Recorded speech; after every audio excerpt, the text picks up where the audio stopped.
Communist party നിലകൊള്ളുക ആ പെൺകുട്ടി അതിജീവിത അവളുടെ കൂടെ ആയിരിക്കും.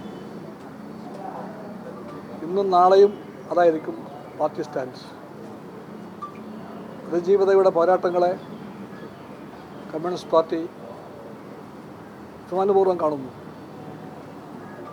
ഇന്ത്യയിലെ സ്ത്രീകളുടെ മാനാഭിമാനങ്ങളെ സംരക്ഷിക്കാൻ നിർഭയമായി പോരാടിയ ആ പെൺകുട്ടിയെ ചൊല്ലി കമ്മ്യൂണിസ്റ്റുകാർ അഭിമാനം കൊള്ളുകയാണ്.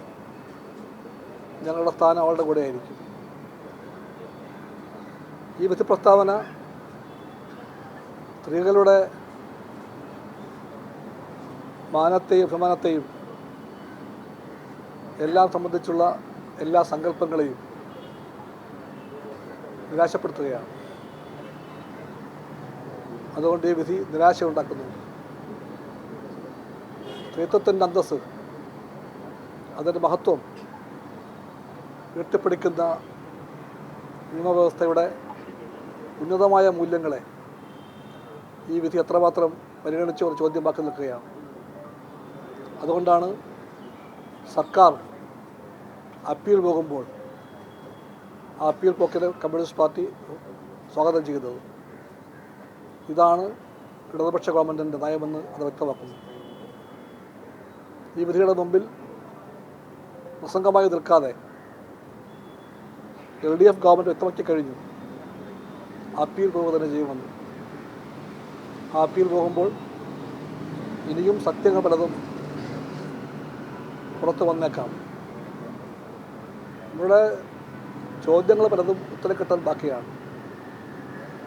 ഈ കോടതി തന്നെ പറയുന്നു 1 മുതൽ 6 വരെ പ്രതികൾ കുറ്റക്കാരാണെന്ന്. അവർക്കിപ്പോൾ ശിക്ഷയും വിധിച്ചിട്ടുണ്ട്. പക്ഷേ ഈ കുറ്റക്കാരെ തുണച്ചവരാരാണ്? അവരെന്തുകൊണ്ട് വെറുതെ പോകുന്നു? നിയമത്തിൻ്റെ ഈ കൊറ്റി എന്തുകൊണ്ടാണ് വൻ മീനുകളെ വെറുതെ വിടുകയും ചെറിയ മീനുകളെ പിടിക്കാൻ വേണ്ടിയുള്ള വ്യഗ്രത കാണിക്കുക ചെയ്തതെന്ന് ചോദ്യമുണ്ടാകും. അതുകൊണ്ട് തന്നെ ഉത്തരങ്ങൾ പലതും ബാക്കിയുണ്ടാകും. അത് കിട്ടിയേ തീരൂ. അങ്ങനെ വരുമ്പോൾ തീർച്ചയായിട്ടും പൊന്തി വരാൻ പോകുന്ന ചോദ്യങ്ങളിൽ പ്രധാനപ്പെട്ട ഒന്ന് ആ മെമ്മറി കാർഡ് ഉണ്ടല്ലോ, അതിനെന്ത് പറ്റി? ഈ കേസിൽ സുപ്രധാനമായ ഒരു ഘടകമായി തൊണ്ടിയായോ തെളിവായോ എല്ലാം ചൂണ്ടിക്കാണിക്കപ്പെട്ട മെമ്മറി കാർഡ് അത് കോടതിയുടെ സേഫ് കസ്റ്റഡിയിലായിരുന്നു. ആ കാർഡ് ആരെല്ലാം കണ്ടു? എങ്ങനെ കാണിച്ചു കൊടുത്തു? ഒരു പെണ്ണിൻ്റെ അന്തസ്സിന് ഇതാണോ വില? ആ ചോദ്യത്തിന് അവഗണിക്കാൻ പറ്റില്ല. ഏറ്റവും നിഷ്ഠുരമായി ക്രൂരമായി ബലാത്സംഗം ചെയ്യപ്പെട്ടതിൻ്റെ ദൃശ്യങ്ങൾ പകർത്തിയെടുത്ത മെമ്മറി കാർഡ്. ആ മെമ്മറി കാർഡാണ് ആരെല്ലാമോ കണ്ടത്. അവർക്ക് കാണാൻ വേണ്ടി എങ്ങനെയാണ് അവസരമുണ്ടാക്കിയത്? ആരാണ് അവസരമുണ്ടാക്കിയത്? ഈ ചോദ്യങ്ങൾക്കെല്ലാം ഉത്തരം വേണം.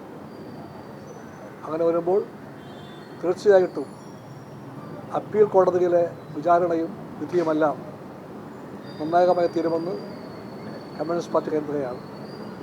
ഒന്നുറപ്പാണ്, നീതിക്ക് വേണ്ടിയുള്ള ഈ സമരത്തിൽ ആ പെൺകുട്ടിക്കൊപ്പം ഈ കേരളത്തിൻ്റെ നീതിബോധമുള്ള എല്ലാ മനുഷ്യരും എന്നും ഉറപ്പാട് നിൽക്കും. അവൾ ജയിക്കുമെന്ന് പ്രതീക്ഷിക്കുകയാണ്. നിരാശപ്പെടാതെ, തളർന്നു പോകാതെ, കണ്ണീർ പൊഴിക്കാതെ അന്തസ്സുള്ള സ്ത്രീയെപ്പോലെ, പെണ്ണിനെപ്പോലെ അവൾ പോരാടുമെന്ന് കമ്മ്യൂണിസ്റ്റ് പാർട്ടി കാണുകയാണ്. വീണ്ടും ഒരു ചോദ്യം ബാക്കി വരികയാണ്. എന്താണ് ഒരു പെണ്ണിൻ്റെ മാനത്തിൻ്റെ വില? ആ വില ആരാ കൽപ്പിച്ചിരിക്കുന്നത്? ഈ വിലയൊക്കെ എത്രയോ തുച്ഛമാണ്. 5 ലക്ഷമോ 50 ലക്ഷമോ അതിനേക്കാളും കവിഞ്ഞ ലക്ഷമോ എല്ലാം കൊടുത്താലും ഒരു പെണ്ണിൻ്റെ മാനത്തിന് വിലയിടാൻ ഒരാൾക്കും അധികാരമില്ല. അതുകൊണ്ട് ആ വിധി പ്രസ്താവനയെ ഈ മാനത്തിൻ്റെ വിലയെപ്പറ്റി പറഞ്ഞ ഭാഗത്തെ ഈ സംസ്ഥാനത്ത് ജനങ്ങൾ പറയുന്നു കഷ്ടമെന്ന് വിളിക്കും. കഷ്ടം, അത് ഞാനും ആവർത്തിക്കുന്നു. ഇതിനകത്തൊരു കാര്യം, വിധിയെ വിമർശിക്കുമ്പോഴും 8 വർഷം നടന്ന വിചാരണയ്ക്കകത്ത് പ്രതികൾക്ക് അർഹമായ ശിക്ഷ കിട്ടാതെ പോയത് താങ്കൾ കൂടി ഉൾപ്പെടുന്ന സർക്കാർ ഭരിക്കുന്ന പ്രോസിക്യൂഷന് വീഴ്ചയില്ല. എന്തുകൊണ്ടല്ല? പ്രോസിക്യൂഷൻ അതിൻ്റെ എല്ലാ തരത്തിലുമുള്ള എല്ലാ ശേഷിയും അവിടെ അവതരിപ്പിച്ചിട്ടുണ്ട്. എന്തെങ്കിലും കുറവുണ്ടെങ്കിൽ ആ കുറവ് നികത്തുകയും ചെയ്യും. പ്രോസിക്യൂഷനിൽ നിലക്കൊണ്ടത് ശിക്ഷയ്ക്ക് വേണ്ടിയാണ്. എപ്പോഴും അതെ. പ്രതി വളരെ കരുത്തനായ ഒരു അഭിഭാഷകനെ പ്രതി വാദിക്കാൻ ഇറക്കിയപ്പോൾ സർക്കാരിന് എത്രയോ കേസുകൾ പുറത്തു നിന്ന് നല്ല അഭിഭാഷകരെ കൊണ്ടുവരാമായിരുന്നു. ഇതിനകത്ത് എന്തുകൊണ്ടാണ് അങ്ങനെ പുറത്തു നിന്ന് പ്രഗത്ഭരായ ക്രിമിനൽ അഭിഭാഷകരെ കൊണ്ടുവന്ന് ഈ കേസ് നിങ്ങൾ നടത്തിക്കായിരുന്നത്? സർക്കാർ അപ്പീൽ പോകുമ്പോൾ വ്യക്തമാകുന്നത് സർക്കാരിൻ്റെ നിശ്ചയമാണ്, ദൃഢനിശ്ചയമാണ്, നിലപാടാണ്. അതുകൊണ്ട് തന്നെ ആ സർക്കാർ ഈ പറയുന്ന എല്ലാ പഴുതുമടച്ചുകൊണ്ടായിരിക്കും അപ്പീൽ കോടതിയിൽ ഈ കേസിന് വേണ്ടി പോരാടുന്നത്.